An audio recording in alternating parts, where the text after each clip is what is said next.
Good day po sa ating lahat. For today's video ay gagawa nga tayo ng Graham dessert.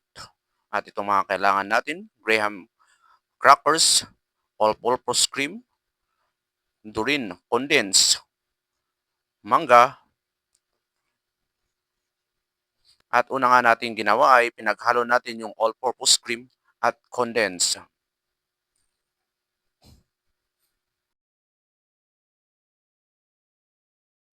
Gamit nga ng baso ay tanggalin natin yung laman ng mangga para mas mabilis. Piliin nga natin yung mas hinog na mangga na gagamitin natin sa paggawa ng Graham dessert para mas masarap.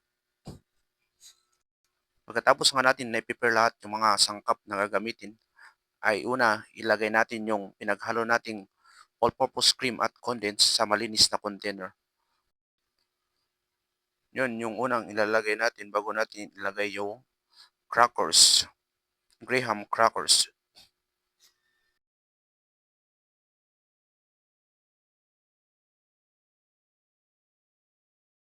At lagyan ulit ng gatas bago isunod yung mangga. Pagkatapos ilagyan ulit ng gatas bago ipatong yung Graham crackers.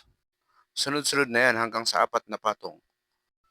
Pero pwedeng dagdagan yung patong basta kasya sa container mo.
At ang panghuling ilalagay natin ay ang Graham powder bago natin ito ilagay sa cooler.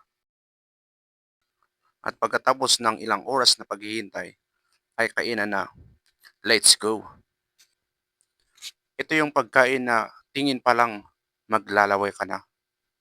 Ay, imason!